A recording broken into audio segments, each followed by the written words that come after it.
Assalamualaikum warahmatullahi wabarakatuh. Perkenalkan, nama saya Muhammad Rizky Hidayatullah dari kelompok Pancasila kajian D NIM 17 19 10 10 10 09. Assalamualaikum warahmatullahi wabarakatuh. Perkenalkan, nama saya Fitria Rahmawati, NIM 1824 10 10 10 30 dari kelas Pancasila 20 Universitas Jember tahun akademik 2018-2019.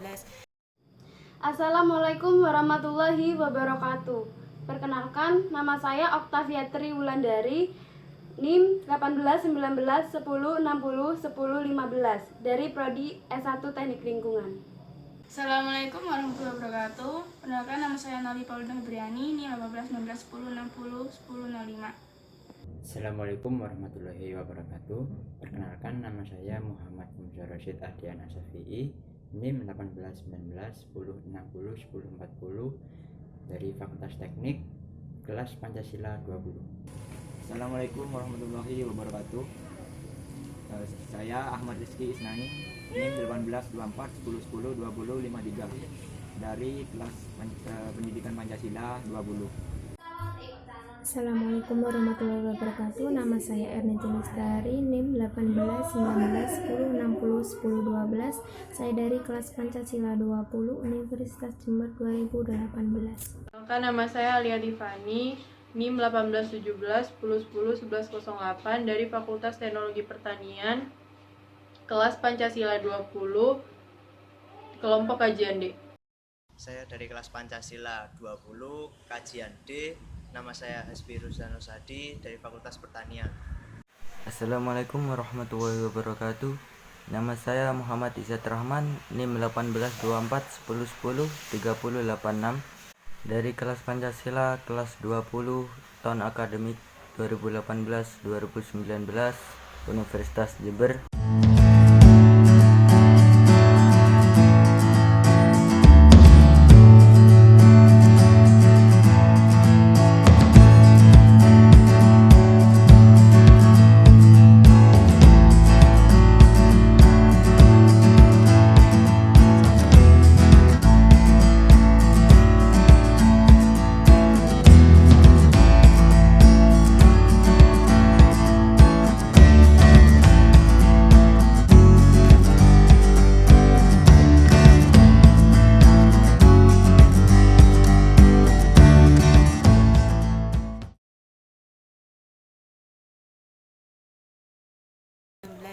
Di sini saya mempunyai pertanyaan, sebuah kasus. Pertanyaannya yaitu, pada zaman yang modern sekarang ini kan teknologi semakin berkembang dengan pesat. Nah, menurut kalian itu benar atau tidak bahwa teknologi tersebut tidak didasari dengan nilai kemanusiaan? Menurut saya sendiri benar bahwa teknologi tersebut tidak didasari dengan nilai kemanusiaan. Mengapa demikian? Hal tersebut dapat terjadi karena teknologi pada zaman sekarang ini telah dipersalahgunakan untuk menyakiti sesama manusia. Hal tersebut dapat menyebabkan ketidakrukunan antar umat manusia. Salah satu contohnya adalah gadget. Dalam gadget ini, secara tidak sadar kita dapat mendekatkan yang jauh dan menjauhkan yang dekat. Jika dapat mendekatkan yang jauh itu tidak masalah karena itu hal yang baik. Namun jika menjauhkan yang dekat, hal tersebut kita dapat secara tidak langsung itu dalam kehidupan sehari-hari itu kita tidak pernah saling sapa menyapa ataupun tegur-menegur secara langsung. Nah, dalam fitur gadget ini ada fitur chatting yang sangat menarik dan praktis. Nah, dengan adanya fitur chatting tersebut, seseorang akan menyapa dan menyampaikan tujuannya tersebut hanya melalui fitur chatting tersebut. Sekian, terima kasih. Assalamualaikum warahmatullahi wabarakatuh. Pada malam ini saya sebagai pewawancara ingin mewawancarai salah satu mahasiswi di FKIP. Nah, di sini saya sudah bertemu sama Mbak Siti Aminatul Hasanah. Langsung saja ya, pertanyaannya gini Mbak.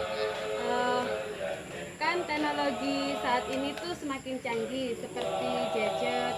Anak-anak muda sekarang tuh kan kemana-mana selalu bawa gadget kan ya.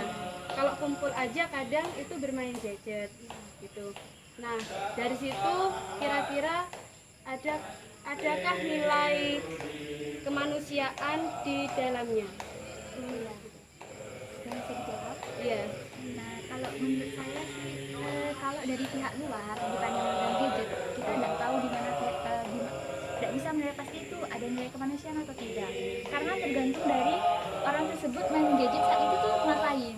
Kalau saat itu dia main gadget sedang sedang promosi kegiatan sosial di media sosial, itu bisa berarti memiliki nilai kemanusiaan. Karena kan sekarang kita tahu bahwa kayak sumbangan untuk daerah-daerah yang terkena bencana kan lebih banyak melalui media sosial. Nah, ketika orang tersebut berkumpul dengan teman-temannya, ia sibuk untuk melakukan hal tersebut, maka bisa dinilai. Menurut saya pribadi itu ada nilai kemanusiaannya. Kecuali ketika orang tersebut berkumpul dengan teman-temannya tapi malah bermain game. Nah, atau itu justru tidak menghargai ketika forum tersebut dibentuk untuk hal pendidikan atau mendiskusikan tugas, itu berarti tidak menghargai teman-temannya. Kalau memang mereka berkumpul untuk bermain game ya mungkin boleh gitu. Jadi intinya kecanggihan teknologi itu sudah didasari dengan nilai-nilai kemanusiaan. Hanya saja tergantung pada diri kitanya sendiri ya gimana gitu mengolah. Ya, sudah Mbak. Terima kasih ya Mbak. Sekian wawancara ini dari saya. Wassalamualaikum warahmatullahi wabarakatuh.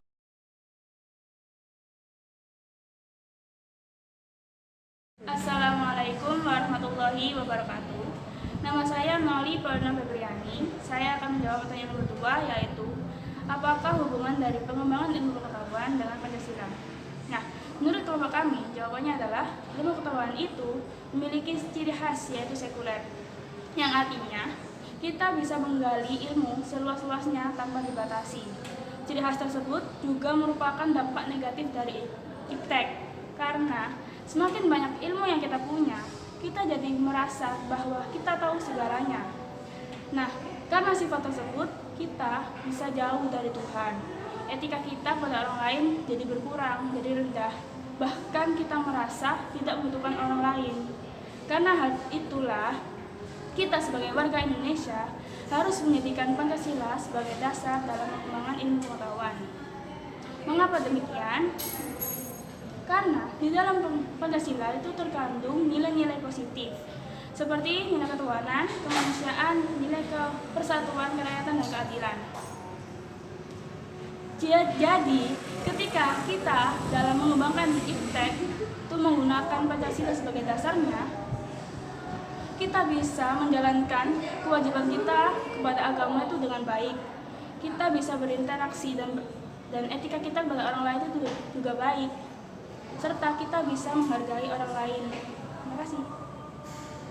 Saya akan mewawancarai salah satu mahasiswa Fakultas Ilmu Komputer. Assalamualaikum. Waalaikumsalam. Bisa perkenalkan diri, Mas?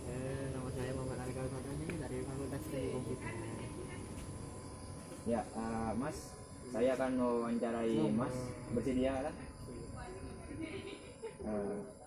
Jadi menurut Mas, apakah hubungan dari Pancasila dan pengembangan ilmu? Kalau menurutku itu cuma satu aja. Kalau Pancasila itu sebagai dasar dari pengembangan ilmu, karena kalau pengembangan ilmu itu tidak keluar dari cara bertindak dan berpikir bangsa Indonesia. Ya, paham kan gitu? Ya sudah, terima kasih ya Mas.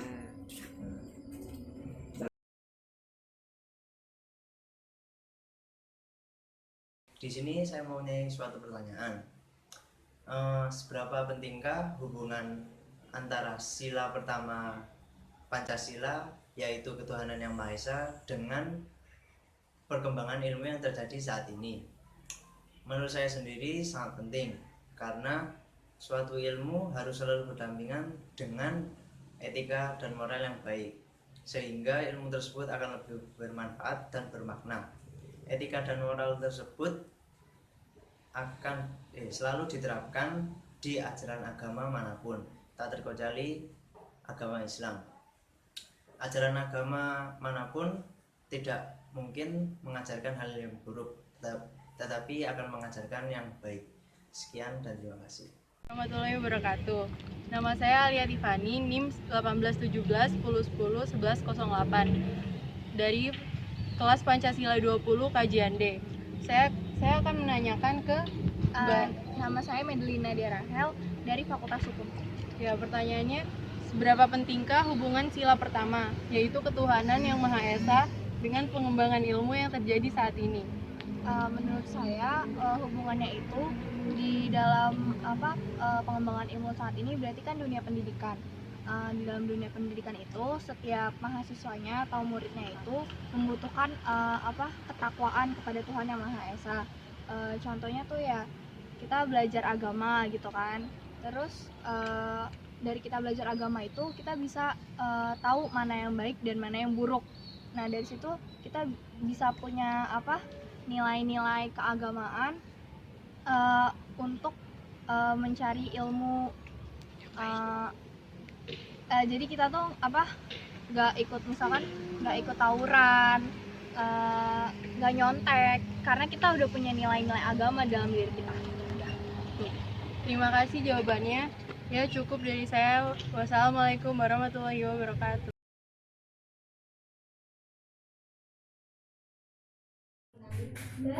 Bagaimana jika ilmu pengetahuan di Indonesia berkembang secara bebas tidak sesuai dengan nilai-nilai Pancasila?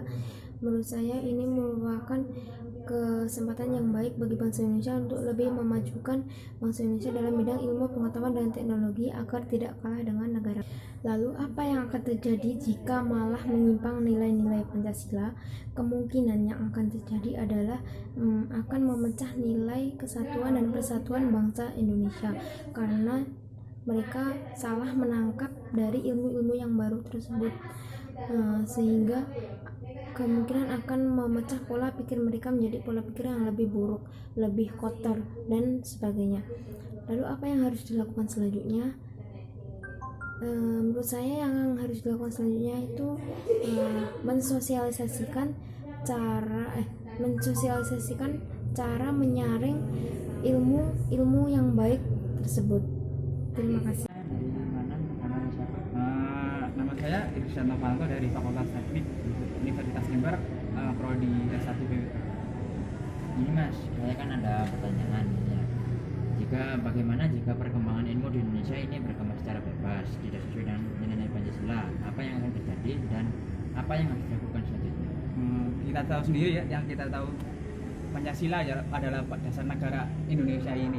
Yang pasti jika ilmu tidak didasari dengan apa yang terkandung dalam Pancasila, itu akan menyebabkan kehancuran dan perselisihan. Kita boleh mencari ilmu ke luar negeri, ke Jerman, ke Inggris, ke Paris, tapi tetap satu, kita harus memfilter, menyaring bagaimana sih ilmu itu baik apa buruk untuk negara kita sendiri. Itu menurut saya.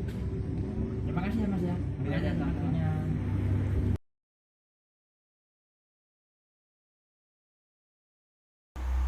Di sini saya akan memberikan pertanyaan beserta jawaban.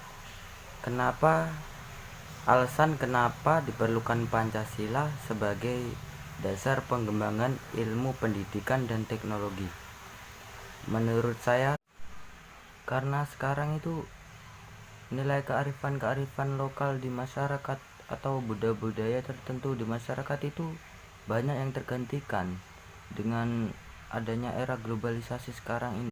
Karena mereka itu sudah terpengaruh dengan adanya era globalisasi sekarang dan munculnya teknologi baru, dan masyarakat itu banyak yang tidak bisa menyaring dan membedakan positif dan negatifnya. Makanya ini nilai-nilai Pancasila sebagai dasar pengembangan ilmu ini sangatlah penting, karena ini bisa mengontrol dan mengendalikan sifat-sifat masyarakat. Perkenalkan, nama saya Muhammad Rizky Hidayatullah dari kelompok Pancasila kajian D. Boleh minta waktunya sebentar, Mbak? Mohon maaf, mungkin bisa perkenalkan nama dan dari fakultas mana? Saya Dana Ajeng Lestari dari FEB, Fakultas Ekonomi dan Bisnis. Baik, saya akan bertanya, berikan alasan menurut Anda kenapa Pancasila itu dijadikan sebagai dasar pengembangan ilmu pengetahuan? Pancasila sebagai dasar ilmu pengetahuan. Karena Pancasila itu kan merupakan landasan dari ideologi bangsa Indonesia. Walaupun seandainya sekarang tuh banyak teknologi-teknologi yang masuk, tetapi Pancasila itu tetap menjadi landasan utama yang merupakan filter dari semua teknologi yang masuk di Indonesia itu sendiri. Baik, terima kasih atas jawabannya dan waktunya. Mohon maaf apabila ada kesalahan. Sekian dari saya. Wassalamualaikum warahmatullahi wabarakatuh. Waalaikumsalam.